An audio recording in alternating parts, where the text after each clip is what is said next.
on to your next topic in your third chapter, that is human resource management, is your job design. Okay, now what is job design? As you looked into earlier topic, that was job analysis. Now what is job design? You're designing that particular job, right? So meaning of job design is, job design refers to the arrangement of contents, okay, arrangement of contents, methods and relationships of job in order to persuade technological organizational requirement as well as the social personal requirements of that particular candidate. Okay, you will have different kinds of jobs in a particular organization based on the nature of the company, what is the size of the business, and what kind of thing that what kind of company it is, okay, and what kind of products and services the company is into. Based on that, you will be designing various jobs. Different company will have different job. Okay, this was job design. Now what is the definition of job design? According to Rush Harold FM, job design is the specification of contents. Okay, you are specifying the contents, the methods and relationships of job in order to satisfy technological and organizational requirements as well as the social personal requirements of the job holder, whatever the job that is being given to that has been appointed to the particular person. Based on that, you are specifying that particular contents of the job to the job holder. Okay, whoever is holding the job, you are specifying the contents to him. Now next is the techniques of job design. Techniques of job design is simplification, simplification. Job simplification is you're simplifying the jobs. How are you going to simplify? By dividing into smaller components and subsequently assigned to workers as whole jobs. Okay, you are cutting down jobs. That is, for example, you have McDonald's, Burger King, Nerula's, Use, etc. They are simplifying because employees can learn tasks rapidly. That is, you'll be appointing one person for one unit. Okay, and suppose one is for the reception, one is for cooking. Okay, so you're simplifying, you're dividing jobs into smaller components. Okay, and you're also, in this way, you are also cutting down on cost of that particular employees, and also training and development of employees becomes easy because you know in what kind of department you have to train that particular employee. Suppose if the employees are appointed to take orders, you will know, you will teach the employees in a very fast time as to how he needs to take orders and how he needs to feed the data. Okay, so this is job simplification, wherein you are simplifying the job. Next is job enlargement. Job enlargement is wherein you're expanding the job horizontally. Okay, now here when you're expanding the job, it increases the scope of the job, it increases the number of operations which are required in the job, and whatever by increasing the number of tasks, okay, that is in a particular job, you are going to increase the particular performances. Okay, you're going to increase the number of tasks that the employee is supposed to do. Suppose if the employee is into production of pencils, he will have to bring the material also himself, he will have to produce the pencil also, he will have to pack the pencil also, and he will also have to distribute. So this is job enlargement, that one particular person is given all the duties of that particular thing. You are enlarging the duties, you are increasing the scope of that particular job. This is job enlargement. Okay, so you are giving that one particular employee 3 to 4 tasks at a given time, okay, in order to reduce your cost of the employees. Next is job rotation. What is job rotation? Is basically you're rotating the employee from one job to another. So what happens, your employer, suppose one particular person is there for the secretary position and the person is for the manager position, you're continuously rotating each and every employee. Now why are you doing this? Is basically you're moving one employee from the one job to another job because you're giving them an exposure to each and every job. So what happens here is basically the employee will be skilled in all kinds of works. Okay, and when you're doing this, the employee's motivation will also increase. And also, job rotation refers to the movement of employees from one job to another. Okay, jobs themselves are not actually changed, job is not changed, but the employees are rotated amongst various jobs. Okay, the job remains same, only employees are rotating. An employee who works on a routine job moves to work on another job. Suppose if the employee is working as a whole-time employee, he might be appointed for a part-time job. Okay, so back to the first job. Then this measure relieves the employee from the boredom. Okay, what happens, the employee will be much motivated, and also he will be enhancing his skills, and also his growth will increase. So this is job rotation, wherein you're continuously rotating employees from one position to the other, from one job to the another job, okay, in order to give them more exposure. Next is job enrichment. What is job enrichment? Is basically you're enriching where is basically here you can basically job enrichment is practiced in an industry, but according to Herzberg two-factor theory, okay, very important theory. According to Herzberg's two-factor theory of motivation, it is based on the assumption that in order to motivate a particular employee, the job itself must provide for opportunities. That is, what are the opportunities? That is recognition of the employee, okay, that is responsibility, advancement and growth.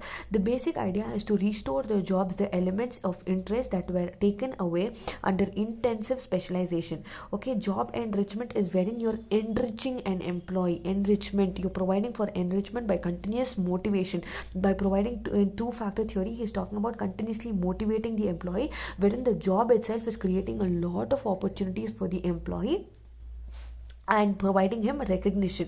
Okay, now Herzberg also characterized what can be the motivation or the motivators could be your achievement of the employee, recognition, increased responsibilities, opportunities for growth, advancement and increased competence could be your motivators. These could be necessary things through which you can actually motivate the employees. Okay, after which you have after your techniques of job design, you have your approaches to job design. You have your various approaches like human resource approach, you have your engineering approach, okay, and you have your job characteristics approach. Now under your human resource approach, again it is a very important topic. Under your human resource approach, it is a human resource approach, wherein what you're doing is the human resource approach of job design laid emphasis on designing a job around the people. You're designing the entire job around the people and not organization. You're concentrating and focusing more on the employees. You're recognizing what is the need of the employees. Okay, now according to this particular approach, job should satisfy the individual need and provide for the individual's recognition, respect, growth and responsibility. Okay, and you should also take into consideration two factors, that is according to Herzberg classified the factors into two categories, that is hygiene and motivators. You should make sure you're providing a very good environment to work, and also you're continuously motivating the employees, and you're continuously rewarding them for their achievements, their responsibilities, learning. You're giving them salaries, policies, etc. Human approaches wherein you are focusing more on the human resource more than the organization. Next is engineering approach. Engineering approach is nothing but you are introducing the idea of to how you need to perform the particular task in the given period of time. Okay, wherein you are describing whatever the task which is given to employee, you're taking into detail. That is, details includes like what the job is, how the task is supposed to done, when is the particular deadline, etc.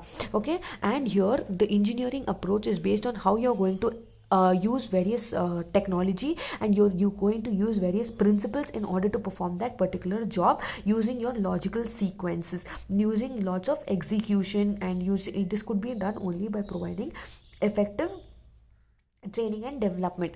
Okay, that is engineering. Next is the job characteristics approach. Job characteristics approach is very much popularized by Hackman and Oldham.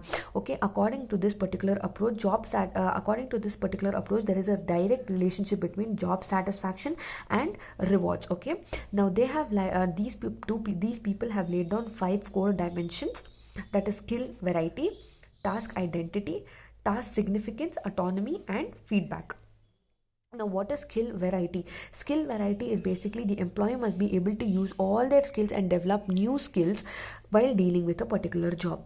Then task identity is basically to the extent to which an identified task or piece of work is required to be completed. Okay, how you're going to identify the task and what is the time of completion of that particular task. Next is task significance. How important is the particular task? Significance means importance. What is the importance of that particular job or task, and how is it creating an impact on others' life? Next is autonomy. Autonomy is basically whether this particular job or task is giving you individual freedom to perform, whether it is giving you individual performance, and whether it is giving you individual freedom to perform the task. Next is feedback. Now feedback is basically it is necessary for improving the performance. Okay, how if the particular employee is performing, whether the particular employee needs to improve or whether the particular employee is going in the right direction in order to achieve the objectives or not. After which your next topic is your recruitment. Now what is recruitment? Recruitment, as we all know, it is a process wherein you're attracting potential employees and inspiring them to apply for a job in the organization, wherein the organization is going to recruit the employee that is the right person for the right job. Now basically this process by which organizations locate and attract individuals to fill the job vacancies. Now job vacancies could occur through because of the death of the employee, or because if the employee is removed from the particular position, or termination, etc. This is recruitment, wherein you're attracting potential employees for a particular job. Okay, now definition of recruitment according to Edwin B. Flippo. Recruitment is nothing but the process of searching right prospective employees and stimulating them to apply for the jobs in organization. You are selecting the right employees and you are giving them encouragement to apply for various positions and jobs in the organization. Next, you have your objectives of recruitment. Objectives of recruitment is basically to review the list of objectives of the company and tries to achieve them by promoting the company in the minds of public. Then forecast how many people are required in the particular company, what are the kinds of job which are available in the company, and how many people can be employed in the company. Next is to enable the company and advertise itself to attract talented people. Then to provide different opportunities to procure human resource. Okay, providing various opportunities so that you can procure various human resources. Okay, these are the objectives of recruitment. Next, you have your purpose and importance. What is the purpose and why is it so important to have recruitment? Now the purpose is to attract and encourage more and more candidates, then create a pool of talent, that is select the best candidate for the right job of the organization, then determine your present and future requirements and conjunction. Then recruitment is the process which links the employers with the employees. You're linking the employer with the employee. You're pooling the job candidates at a very minimum cost, that is you're selecting best possible employees with the right qualification at a lesser cost. Then helps in increase the success rate of selection, reducing the profitability that job applicants once recruited and selected will leave the organization. You are selecting them for a longer period of time. Okay, meeting the organization legal and social obligations and requirements according to the rules and regulations. Being identifying and preparing potential job applications. Increase organization and individual effectiveness. Various recruiting techniques, sources of all types of job applications. Here basically it is important wherein you are collecting and attracting individuals. You are creating a link between the employer and employee, and you are maximizing your profitability and minimizing your cost, and also following all the rules and regulations as per the purpose and importance of recruitment. Next, you have your sources of recruitment. Sources of recruitment, you have your traditional and your modern sources. Now, under your traditional and your modern sources, it is further classified into internal and external, whereas modern again is classified into internal and external.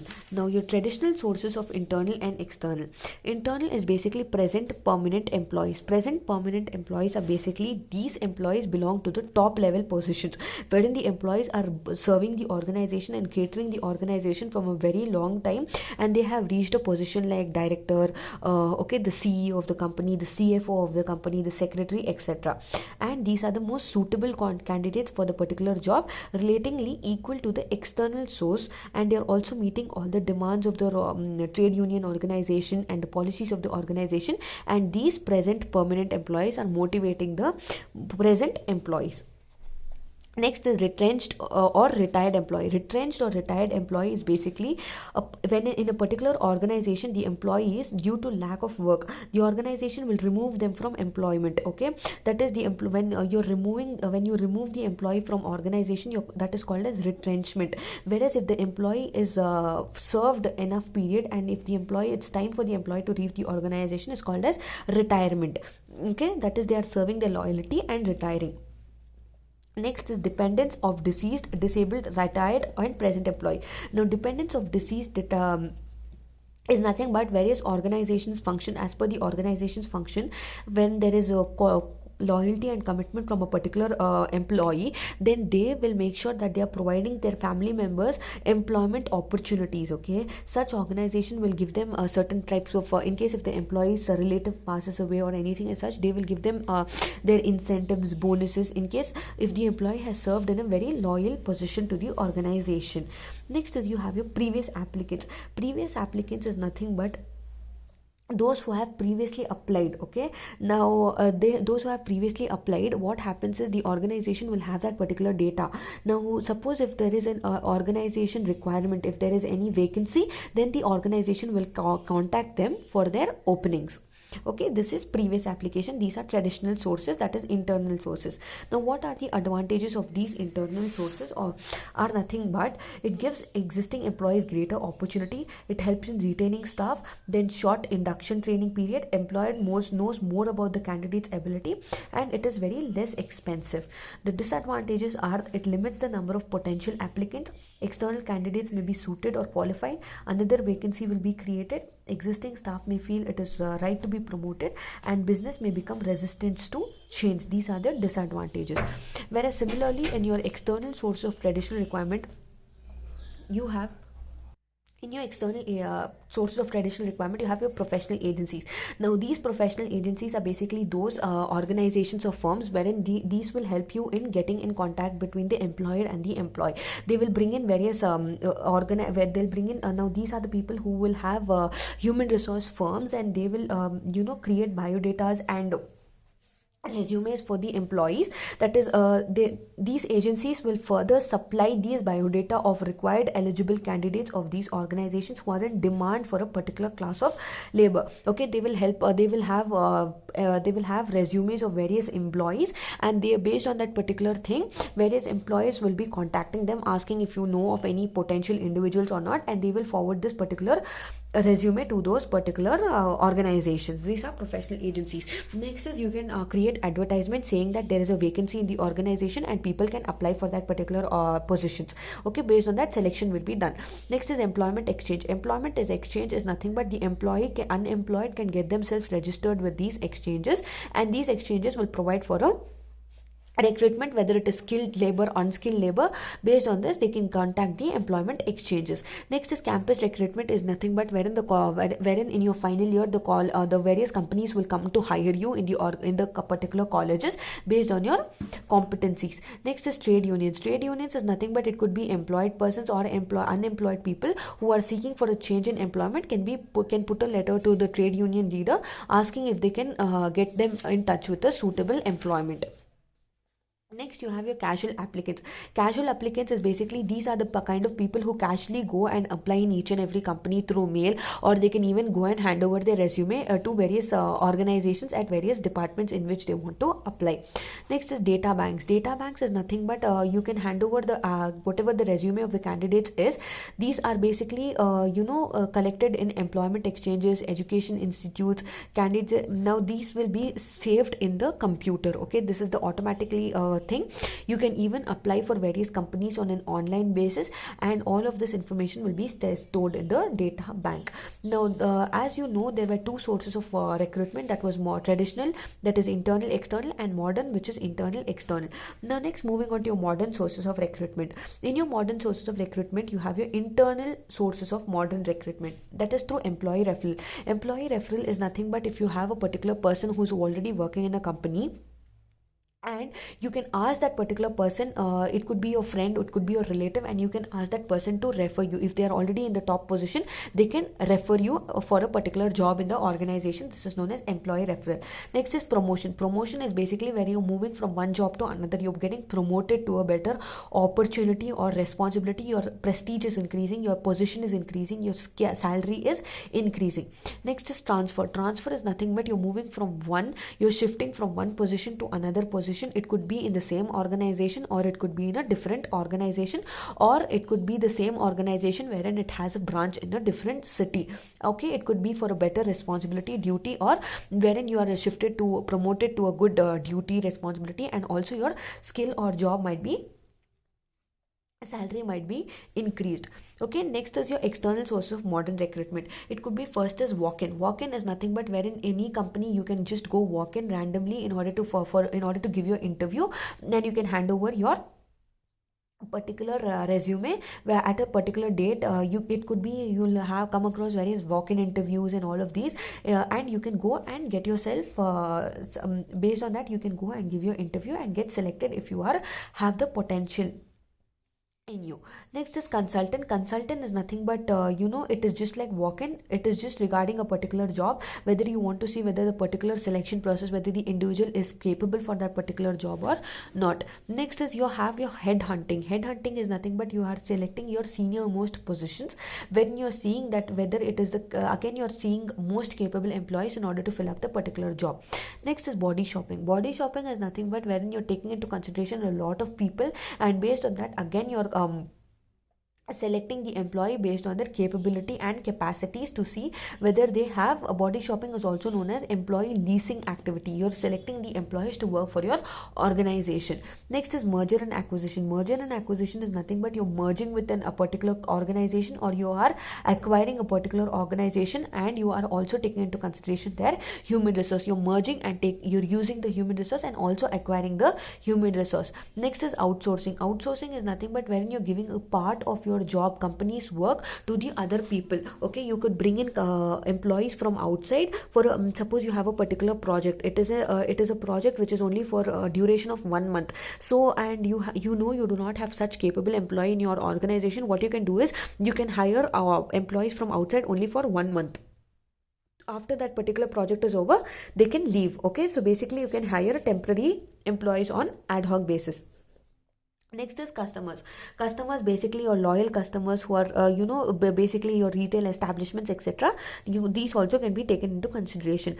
Suppliers and competitors. Suppliers and competitors are basically good sources of applicants, wherein you can work in a familiar industry, and they are also very familiar with the organization. Next you have your professional and trade association. Professional and trade association will also help you in selecting the right person for the right job, and also will help the employer to post their advertisement, that is openings of the particular job in the company. Okay, your websites for a particular amount of fees. Okay, these people will do it for a certain amount of fees. That is when they are publishing their advertisement, if they are getting employees, then they will have to pay them certain amount of fee that will be for a certain amount of remuneration. Next is job fairs and special events. Job fairs and special events is nothing but wherein in a particular ground or somewhere you will have or else for example in your particular college itself, what they'll do is basically they will have a job fair wherein there will be a lot of companies who will be coming in, and a particular individual based on his interest can go and apply for any company based on his qualification. Next is internet, wherein you can apply for online applications. Then outplacement firms. Outplacement firms is nothing but you can form alliances, and you can voluntary go and assist in a particular organization based on your capability and skills. So these were your modern external methods of recruitment. Next you have evaluating recruitment effectiveness. Now how will you evaluate whether your recruitment is effective or not? That is based on the quantity of application. What is the amount of applications that you are receiving? The next one is your quality. What is the quality? What kind of people what kind of qualification, whether it is an MBA graduate or a BCom graduate, what qualified people are applying for that job? Then time to fill. What is the amount of date? Okay, that is basically suppose if the opening is there, whether they have filled that particular form in that particular date and they have uploaded, okay, based on the number of dates, based on the requirement of HR department, etc., whether they are matching the standard performance, the benchmark which is set or not. The next one is you have your yield rates. Yield rate is nothing but it was discussed in the earlier chapter also. For example, the organization needs to know what percentage of applicants were actually considered for the qualified job, okay, and what is the percentage of the qualified past percentages, and what are the kind of people who are applied for this particular job. Okay, next is cost per hire. Cost per hire is basically if you are hiring one individual, what is the cost of hiring that particular individual? The cost is nothing but the amount of salary you need to pay for that particular individual based on your incentives, bonuses, etc. Then next one is you have your selection rate. Selection rate is basically whether the rate is 50% out of 100%, how many candidates are you selecting, whether it could be 50% or it could be 60 based on the rates. Then next you have your acceptance rate. Acceptance rates is basically with how effectively are you accepting the individual's resume, and whether the actual rate is whether they are actually qualified to be hired for that particular position and to accept that particular job or not. Your next topic is your method of recruitment. Your method of recruitment, you basically have three types of recruitment. Direct method. Direct method is basically wherein you are attracting individuals, you are filling the vacancy, wherein the organization will go directly to the colleges, etc., and they will directly recruit the employees without any second party or third party. Indirect method is basically you are providing for advertisement. We discussed this on a previous chapter, a previous topic also. You're giving advertisements, etc., and you're calling employees to apply for those positions, and you're indirectly asking them to come and apply. Then third party is nothing but wherein you are recruiting from a third party, when you're giving the third party, that is through agencies, etc., and you're giving certain amount of commission or fee to this particular party in order to bring various qualified applicants to fill the particular vacancy.